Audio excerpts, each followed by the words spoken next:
Proprietor അല്ലേ? അതെ. George C Nair? അതെ. അല്പം പ്രൈവറ്റ് ആയിട്ട് സംസാരിക്കാനുണ്ട്. KSRTC അല്ലേ?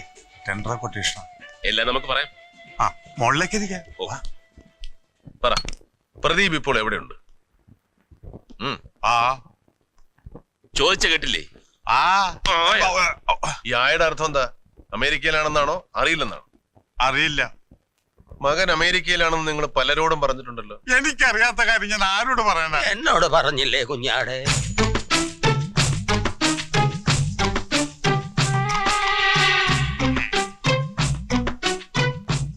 ഇതെവിടെ നിന്ന് വന്ന ഈ ശബ്ദം? എവിടെയോ കേട്ടതുപോലുണ്ടല്ലോ. സാറ് വല്ലതും കേട്ടോ? ഇല്ലല്ലോ, തോന്നിയതായിരിക്കും. കുഞ്ഞാടേ കുഞ്ഞാടേന്ന് ഞാൻ കേട്ടതല്ലേ? അതൊക്കെ ചിലപ്പോ കേൾക്കും, ഞാനും കേട്ടിട്ടുണ്ട്. ഈ പ്ലാമറ്റം സെയിന്റ് ജോസഫ് ചർച്ച് എന്ന് പറയുന്നത് സാററിയോ? പള്ളി എന്റെ ഇടവകയാ. എന്നെ മാമോദീസ മുക്കിയത് അവിടെയാ. എന്നാലും ആ ശബ്ദം കുഞ്ഞാടേ. മകന്റെ മാമോദീസ അവിടെ അല്ലായിരുന്നു? അതെ. നിങ്ങൾ ആരുടെ മാമോദീസ കാര്യം ചോദിച്ചത്? Benjamin C Nair.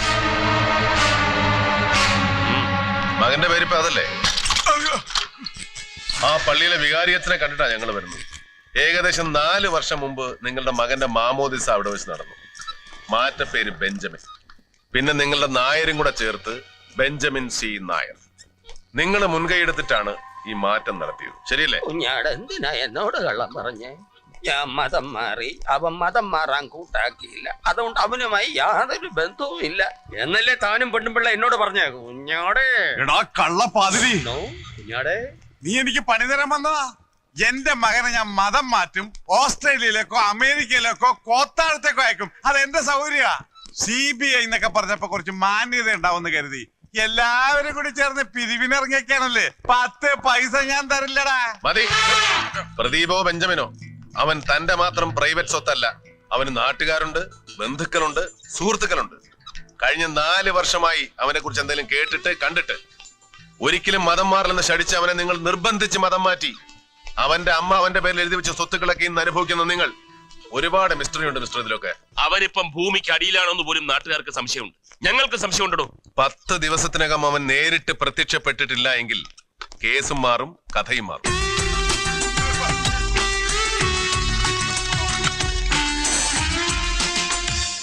Poojappura central ജയിലിന്റെ അകം കണ്ടിട്ടുണ്ടോ?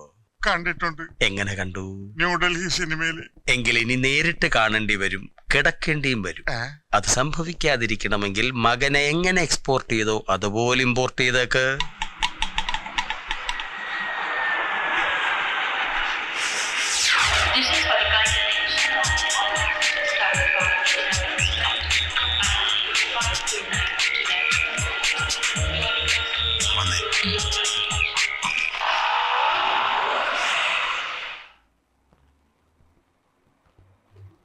മറ്റു മാർഗമൊന്നും ഉണ്ടായില്ല.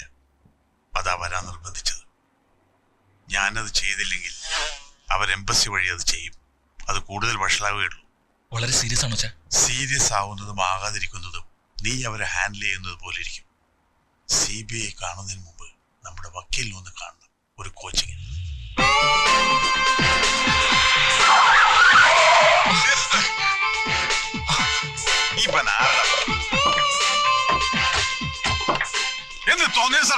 ഇത്രയും നേരം മകൻ അപ്പൻ്റെ യാത്ര ചെയ്തില്ലേ? ഇനിയുള്ള യാത്ര ഞങ്ങളോടൊപ്പം. കോച്ചിങ്ങും വാഷിങ്ങും കഴിഞ്ഞ് ഞങ്ങളുടെ കിട്ടിയിട്ട് കാര്യമില്ല.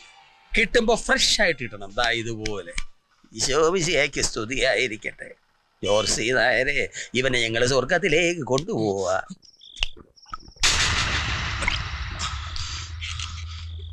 മതിയോ? അമ്മയും ഗുരുവായൂരപ്പനും കഴിഞ്ഞേ മറ്റെന്തുമുള്ളൂ എന്ന് പറഞ്ഞിരുന്ന നിങ്ങൾ എങ്ങനെ ക്രിസ്ത്യാനിയായി? എങ്ങനെ ബെഞ്ചമിൻ സി നായരായി? ആരോടും പറയാതെ അമേരിക്കക്ക് രക്ഷപ്പെട്ടത് എന്തിന്? അതിനെ കുറിച്ച് ചോദിച്ചപ്പോ ജോർജ് സി നായർ എന്തിനാ പല നുണകളും പറഞ്ഞത്? മൈഥിലി മരിച്ച ദിവസം നിങ്ങളുടെ മൊബൈലിൽ നിന്നും ആ കുട്ടിയുടെ മൊബൈലിലേക്ക് നിങ്ങൾ പല പ്രാവശ്യം വിളിച്ചിട്ടുണ്ട്. അതെന്തിനായിരുന്നു മിസ്റ്റർ ബെഞ്ചമിൻ സി നായർ? ചോദ്യങ്ങളൊക്കെ വളരെ ഡിസ്റ്റർബിംഗ് ആണല്ലേ? താൻ അന്ന് രാത്രി അണിമംഗലത്ത് പോയില്ലേ? താൻ മൈഥിലിയെ കണ്ടില്ലേ? ഇല്ല. പോയിരുന്നു, പക്ഷേ മൈഥിലിയെ കണ്ടില്ല. അതെന്താ? പല പ്രാവശ്യം ഞാൻ മൈഥിലി വിളിച്ചപ്പോഴും അവള് വരണ്ടെന്ന് പറഞ്ഞു. എന്നിട്ട് ഞാൻ അവിടെ പോയി. അത് തെറ്റായിപ്പോയി സാർ, വലിയ തെറ്റായിപ്പോയി. ചേട്ടാ, ഈ അണിമംഗലം വീട് എവിടെയാണ്? ഞാനാരാ ഈ അസമയത്ത്? അവിടെ ആരെ കാണാനാ? എന്റെ ഒരു ഫ്രണ്ടിനെ കാണാൻ വേണ്ടി. അവിടെ ആരാ തന്റെ ഫ്രണ്ട്? എന്റെ ഇപ്പൊ കോളേജ് പഠിക്കുന്ന ഒരു കുട്ടിയാ. തന്റെ പ്രായത്തിലുള്ള ആൺകുട്ടികൾ അവിടെ ഇല്ലല്ലോ. പെൺകുട്ടിയാ, മൈഥിലി. പെൺകുട്ടിയോ? വേഗം സ്ഥലം വിട്ടോ. അർദ്ധരാത്രിയിലാണോ പെൺകുട്ടിയെ കാണാൻ വരുന്നത്? ഒന്നും പറയണ്ട, വേഗം തിരിച്ചു പോയിക്കോ. ഇല്ലെങ്കിൽ ഞാനിപ്പോ ആളെ വിളിച്ചു കൂട്ടും. പിന്നെ പോകുന്നതേ ആംബുലൻസിലായിരിക്കും. വിട്ടോ. നിങ്ങളിപ്പോ പറഞ്ഞാൽ എന്താ ഇത്രയും വലിയ തെറ്റ്? മൈഥിലിയെ കാണാൻ ചെന്നു, കണ്ടില്ല, മടങ്ങി. What is wrong in it? തെറ്റ് സംഭവിച്ചത് അതിനുശേഷമാണ്. മൈഥിലിയെ കാണാൻ കഴിയാതെ ഞാൻ തിരിച്ച് ഹോസ്റ്റലിലെത്തി. അവിടെ എന്റെ ഫ്രണ്ട്സിനോട് വലിയൊരു നുണ ഞാൻ പറഞ്ഞു. രാത്രി മുഴുവൻ മൈഥിലിയോടൊപ്പമായിരുന്നു എന്ന്. പല നുണകളും ചേർത്ത് വളരെ കൺവിൻസിംഗ് ആയി പറഞ്ഞപ്പോ അവരത് വിശ്വസിച്ചു. പിന്നെയാ മൈഥിലി എവിടെയോ വീണു മരിച്ചു എന്നുള്ള ഫോൺ വന്നത്. വെറുമൊരു തമാശയായിട്ട് ഞാൻ കൂട്ടുകാരോട് പറഞ്ഞത് അവർ മറ്റൊരു തരത്തിൽ വ്യാഖ്യാനിച്ചു. ഞാൻ മൈഥിലിയോട് മിസ്ബിഹേവ് ചെയ്തു, അവൾ രക്ഷപ്പെട്ട് ഓടുമ്പോഴാണ് അപകടം സംഭവിച്ചതെന്നൊക്കെ. ആദ്യം അത്ര സീരിയസ് അല്ലാതെ പറഞ്ഞു തുടങ്ങിയത് ക്രമേണ അവർ സീരിയസ് ആക്കി. അവസാനം ബ്ലാക്ക്മെയിൽ ചെയ്തു തുടങ്ങിയപ്പോൾ ഞാൻ ആകെ ഭയന്നു. പിന്നീട് അടുത്ത് പരിചയമുള്ള ഒരു വക്കീലിനെ കണ്ട് വിവരങ്ങൾ മുഴുവനും പറഞ്ഞു. നടന്ന സംഭവങ്ങൾ തന്നെ സംശയിക്കാൻ മാത്രമല്ല തന്നെ കൊലക്കേസിൽ പ്രതിയാക്കാനും ധാരാളം മതിയെന്ന് വക്കീൽ പറഞ്ഞു. പണവും നല്ല സ്വാധീനവുമുള്ള ഒരാളുടെ സപ്പോർട്ടാണ് തനിക്കിപ്പോൾ അത്യാവശ്യമെന്ന് പറഞ്ഞപ്പോ താൻ അച്ഛനുമായിട്ട് കോംപ്രമൈസിന് തയ്യാറായി. അതെ സാർ. അങ്ങനെ താൻ ബെഞ്ചമിൻ സി നായരായി. ഒരു ചോദ്യത്തിനൂടെ മറുപടി പറഞ്ഞേ മതിയാവും. മൈഥിലി നിങ്ങൾക്ക് വെറും ഒരു സുഹൃത്ത് മാത്രമായിരുന്നില്ല. She was your lover. പിന്നെന്തുകൊണ്ട് മൈഥിലി മരിച്ചെന്നറിഞ്ഞിട്ട് സ്ഥലത്തുണ്ടായിട്ട് നിങ്ങൾ പോയില്ല? ഭയന്നിട്ട സാർ. എന്തിനു ഭയപ്പെടണം? ആരെ ഭയപ്പെടണം? നിങ്ങൾ ഈ പറഞ്ഞതെല്ലാം നുണയാണ്. നിങ്ങളൊരു വഴിപോക്കനെയും കണ്ടിട്ടില്ല, മടങ്ങി പോന്നിട്ടില്ല. കുറ്റബോധം കൊണ്ടാണ് നിങ്ങൾ മരിച്ചപ്പോ പോകാതിരുന്നത്. നിങ്ങളുടെ കൂട്ടുകാർ നിങ്ങളോട് പറഞ്ഞതുപോലെ നിങ്ങൾ മൈഥിലിയോട് മിസ്ബിഹേവ് ചെയ്തു. അതിൽ നിന്ന് ഓടി രക്ഷപ്പെടാൻ ശ്രമിക്കുന്നതിനിടയിൽ അപകടം സംഭവിച്ചു. അതാണ് മരണകാരണമെങ്കിൽ അതല്ലാന്ന് സ്ഥാപിക്കാൻ നിങ്ങളുടെ ഭാഗത്ത് എന്തെങ്കിലും തെളിവുകളുണ്ടോ, കാരണങ്ങളുണ്ടോ? Come on, tell me. കുഞ്ഞാടിനും ചെമ്മരിയാടിനും ഒരുമിച്ചിരുന്ന് എണ്ണാം കമ്പി. പ്രദീപിന്റെ മൊഴി നമുക്കൊന്നുകൂടെ അനലൈസ് ചെയ്യാം. വിക്രത്തിന്റെ നാട് എവിടെയാ? പൊൻകുന്നം. ടൗണിൽ നിന്ന് 6 കിലോമീറ്റർ ഉള്ളിലാ. ഒരു നാട്ടിൻപുറം. അതെ സാർ. അവിടെ ഇതുപോലെ ഒരു ദിവസം രാത്രി ആ സമയത്ത് പ്രദീപിനെ പോലെ ഒരാളെ കാണാനിടയായി. മറുപടി തൃപ്തികരമല്ലാത്തതിനാൽ വിക്രം അയാളെ വിരട്ടിവിടുന്നു. അടുത്ത ദിവസം രാത്രി കണ്ടയാൾ അന്വേഷിച്ചു വന്ന വീട്ടിലെ പെൺകുട്ടി സംശയാസ്പദമായ രീതിയിൽ മരണപ്പെട്ടതായിരുന്നു. ഈ സാഹചര്യത്തിൽ വിക്രം എന്ത് ചെയ്യും? വായി മൂടിക്കെട്ടി വീട്ടിരിക്കും? ഒരിക്കലും ഇല്ല. പോലീസിനോട് കയറി പറയില്ല. പോട്ടെ, നാട്ടുകാരോടെങ്കിലും, അറ്റ്ലീസ്റ്റ് വീട്ടുകാരോടോ കൂട്ടുകാരോടോ എങ്കിലും പറയില്ലേ? ഒരു സംശയം വേണ്ട, ആരോടെങ്കിലും തീർച്ചയായിട്ടും പറഞ്ഞിരിക്കും. റൈറ്റ്. പിന്നെ എന്തുകൊണ്ട് പ്രദീപ് കണ്ട നാട്ടുകാരൻ ഇത് ആരോടും പറഞ്ഞില്ല? അണിമംഗലത്താകെ പോലീസ് പഞ്ചായത്ത് നടത്തി. പിന്നെ ഈ അടുത്ത കാലത്ത് ചാക്കോയും വിശദമായിട്ട് അന്വേഷിച്ചു. ശരിയാ, ഒരുപാട് നുണക്കഥകൾ കേട്ടു, പക്ഷെ ഇങ്ങനെ ഒരു കഥ മാത്രം കേട്ടില്ല. എന്തുകൊണ്ട് കേട്ടില്ല? എന്തുകൊണ്ട് പ്രദീപ് കണ്ട നാട്ടുകാരൻ സൈലന്റ് ആയി? പ്രദീപ് പറഞ്ഞ കഥ വിശ്വസിക്കാമോ? ഇനി രണ്ടുപേരും ചായ കുടിക്കും. Thank you sir. വെറും സംശയമേ ഉള്ളൂ. പ്രദീപ് എന്ന് കണ്ടവനാണ് യഥാർത്ഥ കുറ്റവാളിയെങ്കിൽ അവനും ഉണ്ടാതിരിക്കാമല്ലോ. പോസിബിൾ. പക്ഷേ ആ നാട്ടുകാരൻ ആര്? അണിമംഗലത്ത് ആദ്യമായിട്ട് വരുന്ന മൈഥിലിയും ആ നാട്ടുകാരനും തമ്മിൽ എന്ത് ബന്ധം? കൂടാതെ മൈഥിലിയുടെ അച്ഛനമ്മമാരെ വിരട്ടാൻ ഗുണ്ടകളെ അയച്ചതാര്? ഈ കേസിൽ വളരെ പ്രധാനപ്പെട്ട ഘടകമാണ് ആ ഗുണ്ടകൾ. Because they are directly involve. ഓ, അങ്ങനെ ഒരു കുരുക്കങ്ങളുണ്ടല്ലോ ഇതില്.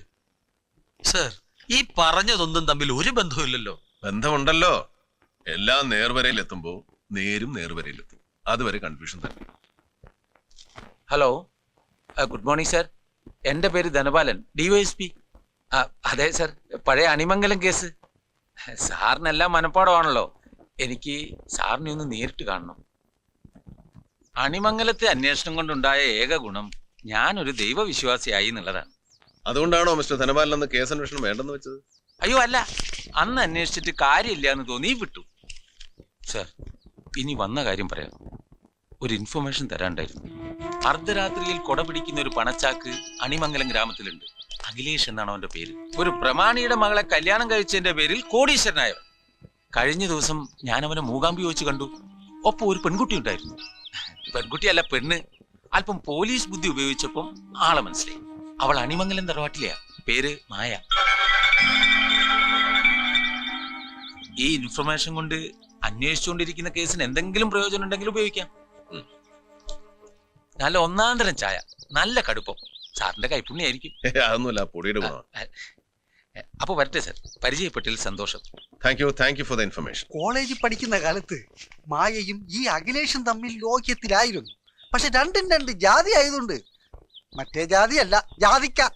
ഇയാൾക്ക് സമുദായം എന്ന് പറഞ്ഞൂടെ? ജാതിക്കയോ? അതൊക്കെ ഞാൻ പിന്നെ പറയാം. ഞാൻ പറഞ്ഞോട്ടെ. ഓ, രണ്ടും രണ്ട് സമുദായമായതുകൊണ്ട് കല്യാണം നടന്നില്ല. ഉം. പെണ്ണ് ബോംബെയിലുള്ള ഒരുത്തനെ കെട്ടി. കെട്ട് മുറുകും മുമ്പേ അഴുകിയോ? ബാക്കി പറയൂ. ഈ അഖിലേഷൻ വലിയൊരു പണക്കാരന്റെ മോളെ കല്യാണവും കഴിച്ച് അതൊക്കെ കുറെ ഞങ്ങൾക്ക് അറിയാം. ഇപ്പൊ അവര് തമ്മിൽ എങ്ങനെയാ, അതാ ഞങ്ങൾക്ക് അറിയേണ്ടത്. നന്നായിട്ടാ കഴിയണേ. വലിയ വീടും ഇഷ്ടം പോലെ കാറുകളും ബിസിനസ്സും അതല്ലടോ കോപ്പേ, ഇവിടുത്തെ മായയും അഖിലേഷും തമ്മിൽ ഇപ്പൊ ബന്ധമുണ്ടോ, അതാ അറിയേണ്ടത്. ഇനി താനൊന്ന് പറഞ്ഞാട്ടെ.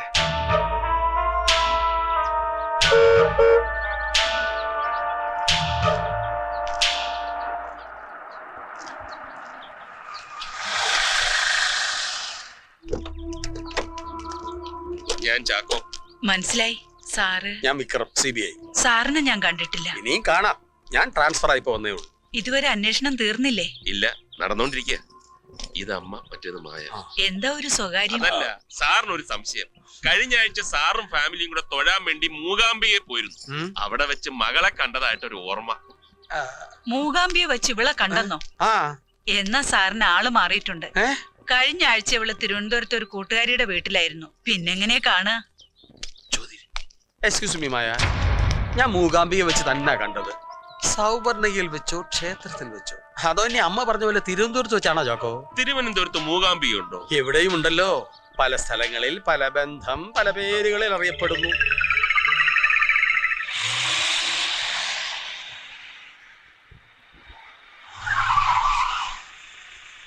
Akhilesh auto finance, Akhilesh finance, Akhilesh exports.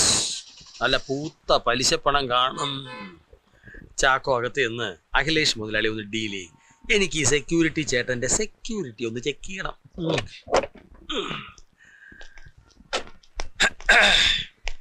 Security ആണോ? വേഷം കണ്ട അറിയില്ലേ? സോറി, എന്താ പേര്? കാര്യം അതാണോ പേര്? അല്ല, ആദിനാട് ശശി. ഓഹോ, എന്താ?